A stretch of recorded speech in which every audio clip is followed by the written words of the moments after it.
watching Cafecito Chat con Betsaida LeBron. I'm Betsaida, and you are about to watch the recorded version of the interview that happened at the last Cafecito Chat. And as a reminder, this is only one part of what happens at Cafecito Chat.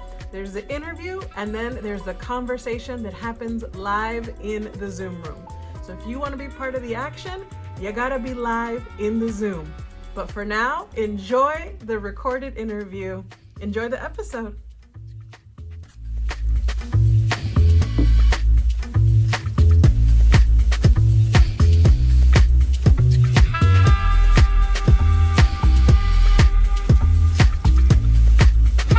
So, bienvenidos a Cafecito Chat. I'm your host, Betsaida LeBron. I am currently serving as the EVP of Professional Development for the Greater Sacramento Board of ALPFA. I'm also a training specialist and a storytelling strategist, and I'm on a mission always to help those who have a calling to share their stories in different ways. And I'm so excited to welcome you to our vibrant and growing community here of storytellers, dreamers, and change makers.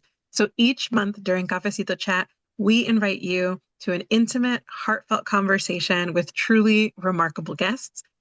This month is no different. And they are so generous, our guests, to share their time and their personal stories, their professional insights, and transformative stories.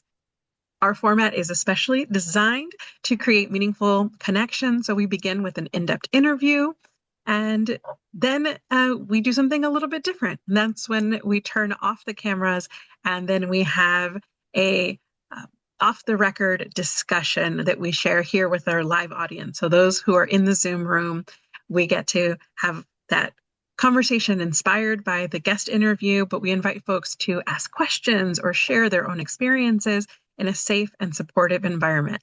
So the first part, that's what goes on YouTube, the interview. But if you want to be part of the conversation, that's only for us here live.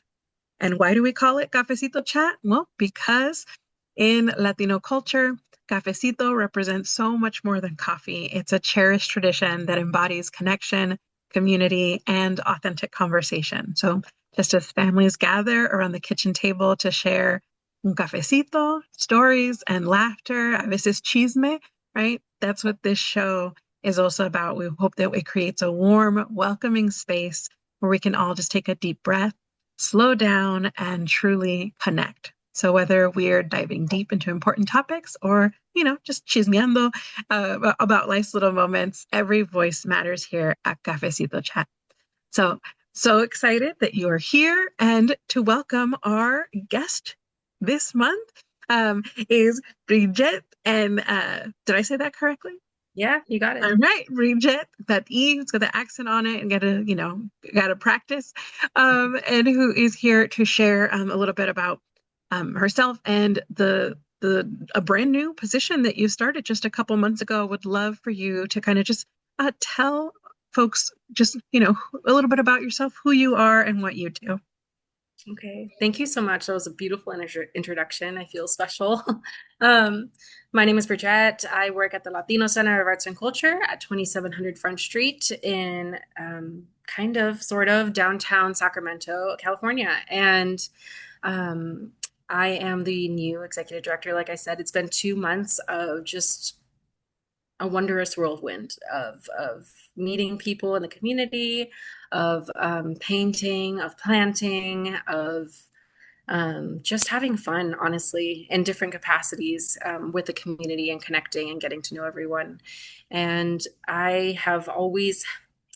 art has always been my thread that has taken me through all my positions throughout life, and even my extracurriculars. So I'm so grateful to be here today to share a little bit of my story and to chat with you. So thank you again.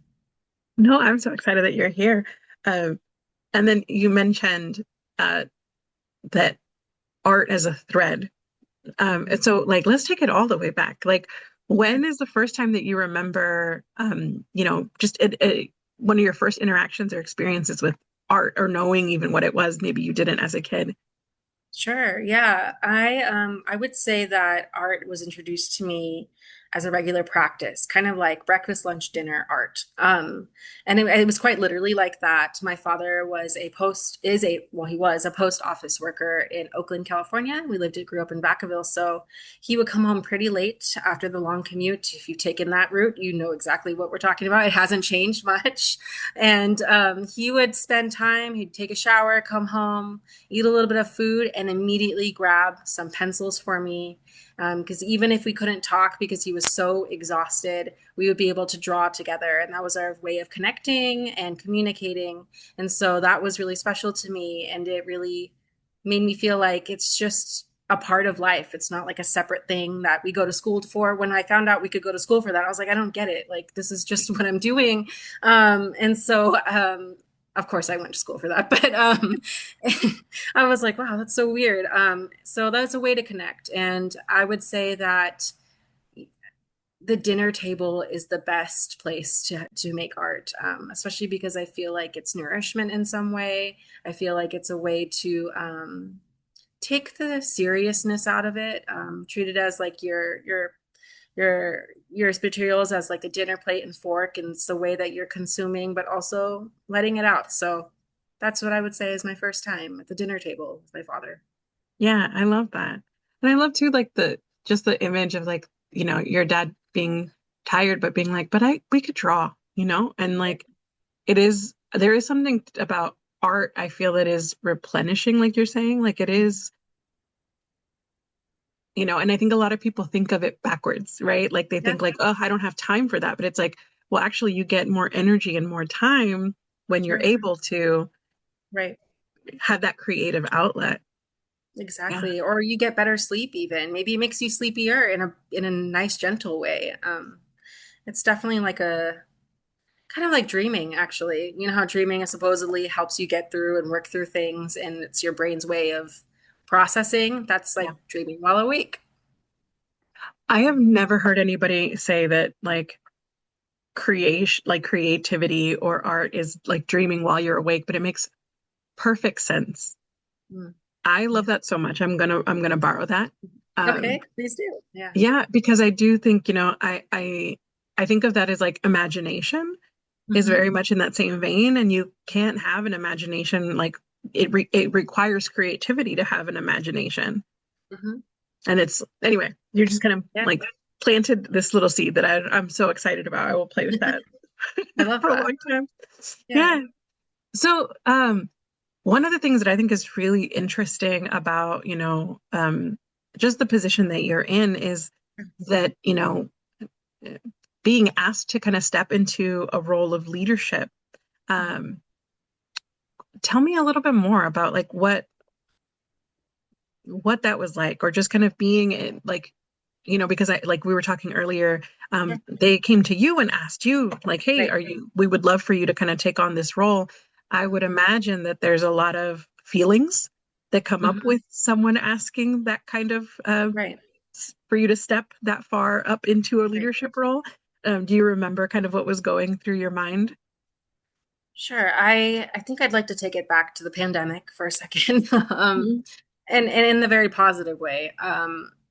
When I was baking frog bread at the time. I was on French TV, just got to say that. It was really cool for my frog bread.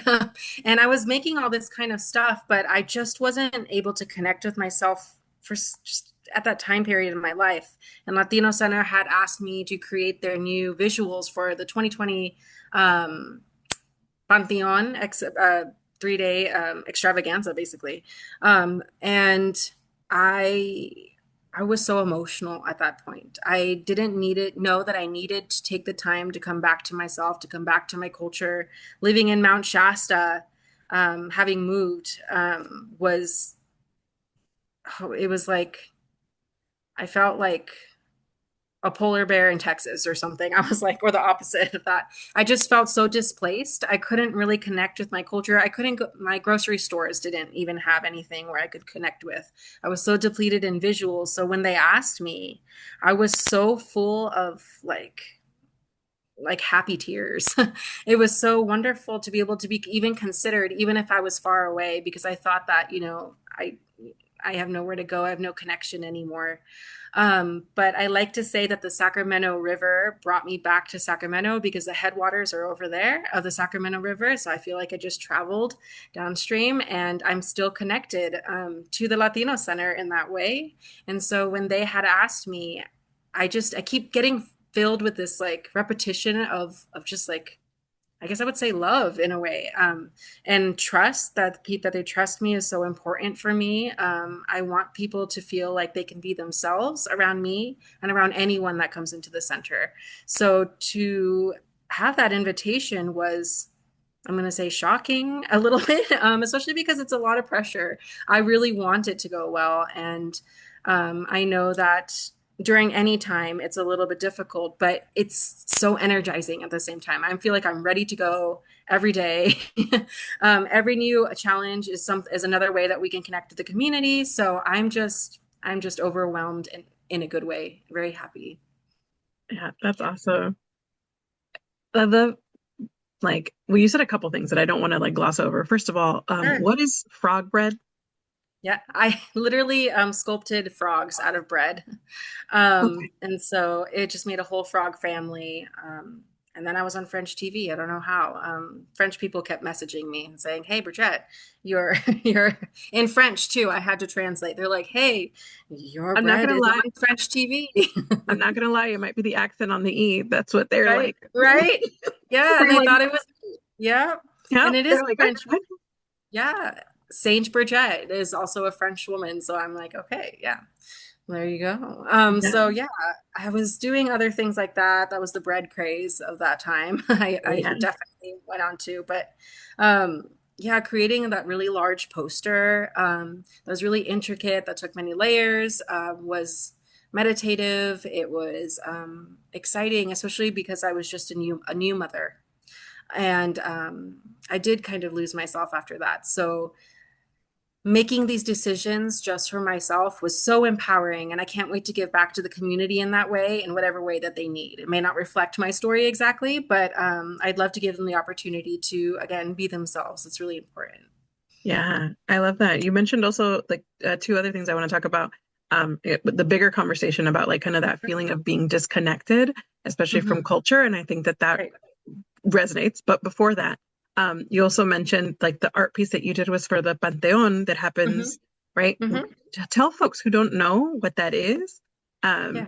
because it's a really incredible event that you guys put on. Yes. Sure. I could talk about previous years. Yeah. Especially I could talk about it from the perspective as an artist, as someone participating. So what will happen is throughout the year, if you are, the general public, there will be artist calls, altar calls where the Latino Center invites the public to participate in our 3 day celebration. It's basically Dia de los Muertos, but it's also El Panteon, also known as El Panteon. And what you'll do is you'll have an altar and you can dedicate it to whomever calls to you, and it'll be public for 3 days. And everyone throughout this 3 day beautiful event will come and be able to talk to you about your altar if you feel comfortable. And you can share your story if you feel so comfortable. And it's really wonderful to be in community as someone who has participated in this way. This last year was the first year the Latino Center also had rented out the tumbas as well, the tombs. And so that was brand new. And so you have the option of doing both. And this is really important, as grief is not just a 3 day event, but a year-long process. But a lot of people will just bring their year-round altars into the outdoor space, which is so interesting, and they get to experience it in a different way. And I truly believe it brings a different energy back to their home, and it kind of cycles out this positivity. And what I just love, we just had a meeting about planning this year's, and I wanted to tell them thank you so much for creating a space where it felt like home away from home. I've never experienced these days in Mexico, but it felt like somehow I was there. It was almost eerie. The lighting is beautiful. It's like, because these are supposed to be celebrated in the evening when the veil is open. Dusk is a very special time, and the nighttime. So it feels mysterious, it feels spiritual in a way, and it feels like you're not there. You're just this magical interim when the veil is lifted. And I think this is achieved because we have so many people that are so rooted in their culture for so long and have such deep history and knowledge of how this practice is done in Mexico. And they have been able to recreate this magical feeling that's almost indescribable. You just have to be there to get it. And so it was really, it's really interesting to see the back end of that because, of course, there's production and phone calls I have to make. And I just Yeah. thank them so much because they put in all this hard work for us to be able to experience this, to work through our grief, to celebrate with each other, and to even invite people that are not part of the Latino culture and make them feel comfortable and be able to practice with us too this expression of grief and love and life. So Yeah. Yeah, I wasn't able to go last year, so I didn't see the tumbas that you're talking about. So I'm like, is it that's coming back? I'm gonna check that out. it is coming Um, back. okay, Yes. amazing. Um, but it also really cool that it is open to the, the greater community. So it's, it is an opportunity to kind of share.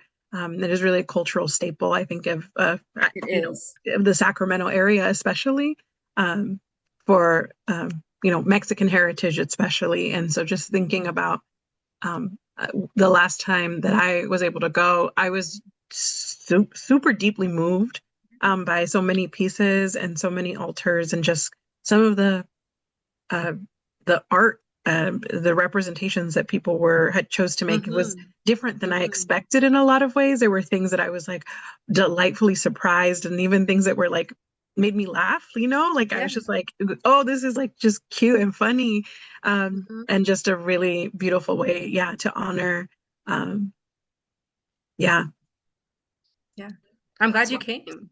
yeah, and no, and I say that for folks who have not gone or don't know about it, is that it's like it's a very yes, it's a worthwhile thing to check out, and I feel like you guys keep doing different things, and I didn't even know that you guys have a call. Like I thought it was um yeah, because I'm just thinking, I'm like, oh, so like me and my siblings could even like come together Absolutely. and do Yeah, it's whole something. families. Mm-hmm. Yeah, because that'd be cool to share that together, and yeah, because my sister, anyway, the youngest, is always she does like the altar every Okay. year, and so like I'm like, if we all came together, that'd be such a cool special thing to share. um Absolutely. yeah, okay. So the other thing I want to talk to you, because I think that you said something that I feel like is so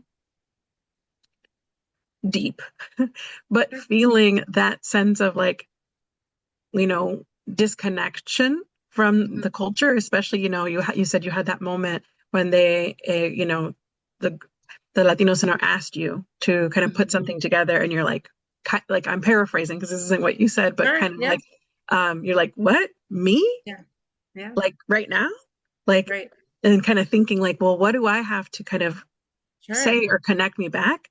And I feel Mm-hmm. like when you were saying that, I resonate with that so much, because there's been so many different little moments where, um, it sometimes can feel really hard to know, Sure. I you know what I mean? I think it's just especially for, um, I imagine, and I don't know, like, because I Yeah. didn't, I Mm-hmm. grew up here, pretty much Sacramento, Yeah. um, but I don't always feel as connected to my culture as like I wish that I was, right? And so like on my mom's side, I'm Mexican, on my dad's side, I'm Puerto Rican, even that feels sometimes hard because those are different culturally.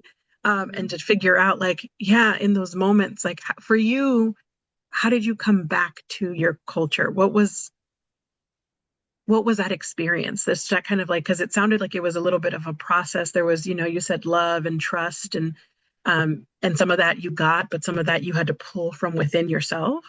Can you Sure. tell me more about that? Yeah. Being a very visual person as a first and foremost artist, it's really important for me to be able to see. I have to see. I have to. I'm just one of those people. I'm like, if I don't see it, it's gone. I'm like a baby. I'm like, whoa, it's all gone.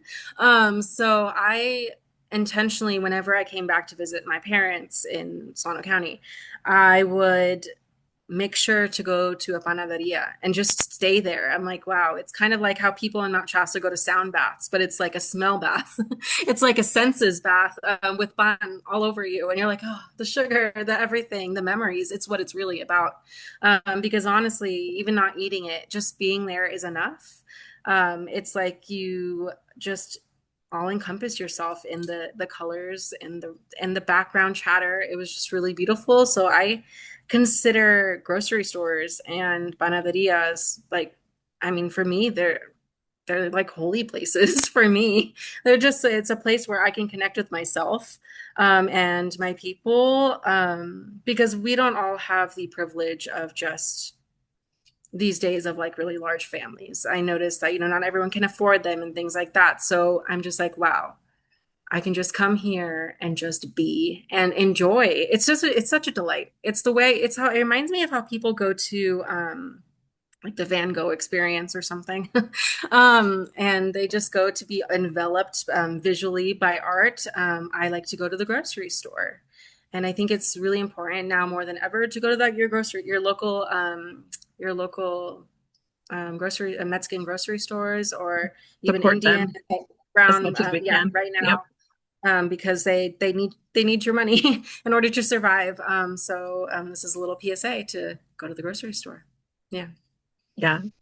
No, that's I love how simple that is, but yeah, I was just at the carniceria this yesterday, and I was like, um, yeah, it did feel. I was like, oh, this is nice, and like, Right. yeah, went home and made some tacos, and Right. it does food and like, Food. yeah, Yeah. honestly, food is a nice gateway into the culture. I think that's a nice, It yeah, really is. And honestly, music as well. Um, yeah, and it's any kind, even if you don't normally turn it on, you don't realize how much you miss it once you hear it. Like, I'm not the biggest fan of banda ever since I was a kid. I was like, the tuba's too loud. But I was like, oh my God, I need that. I need that like as medicine right now. I need I was gonna say the tumbas because it sounds almost the same. The tubas. I yeah, need the tubas right now. I need them to heal me. I need them to like basically wash over my body. So yeah, music, food, and of course, people. It's always nice to pick up the phone. You don't realize how much that impacts you. Even sending letters, snail mail's good. So just trying any way you can. yeah, yeah, to keep that connection and like, yeah, it sounds like it's about living it in all the different ways and like the small ways Right. that you can. Yeah. No, thank you so much. Yeah, I really appreciate that. Okay. Um, so now I think that kind of as we're transitioning, my kind of quick question to you is, so what are you excited about? What is next for you or for the Latino Center? Kind of another way of asking, right? Like what's in your cup? Sure. Yeah. Okay. Yeah. Yeah. Okay. Um, right now, I am so excited that we are working on branding. And it's not something that's ever been fully done at the center. And so I'm really excited that I have a really good team with really good vision and insight to as to what the center feels like for everyone. Everyone is different. So we can create very strong visuals that reflect this feeling, that magical feeling we were just speaking about earlier. Yeah. And also just this is the nerdy part in me and the part that needs this done is wayfinding. I need signs in the right place. I need, like every exit to be able to say Latino Center this way. So there's other kind of work to be done there. That's a little less fun, but it needs to be done. So But this is kind of a important. little bit of a Yes. waiting period, especially as we gear up for Pantheon. I want everyone to feel confident as this is where we are, this is where the parking is, so we can just enjoy. Because my main personal focus for this place is I don't want someone to come to the Latino Center and feel like, oh, I should help them. You know what I mean? Because especially because like, my parents, my dad anywhere will be like, okay, I'll get my tools, let's help build this better. Or my mom will be like, do you need me to garden for you? And I'm like, I don't want them to feel that. I want them to be like, this is ready for you. Welcome and enjoy. And so Yeah. that is our biggest like push right now, to make everyone feel like they can just relax, because enjoying ourselves is revolutionary. So Yeah. we can provide that space, and we're really excited. Even tonight, we have a paint and plant at 6:30, and we're inviting people to paint the actual building on the side, actually, which will be really fun, and plant some plants. There's really good sun out there, so that's what we have right now. I love Yeah. that. Yeah, because yes, 100% joy is revolutionary. And Mhm. um, I do think that, all of us can practice getting a little more joy in our Sure. lives as a regular habit. Yeah, Right. I'm for that. Um, Great. Thank you so much for being our guest for Cafecito Chat. I'm going to stop the recording, Okay. but then we can kind of keep talking in the room. But for now, for those who are watching on YouTube, thanks for watching. See you next time.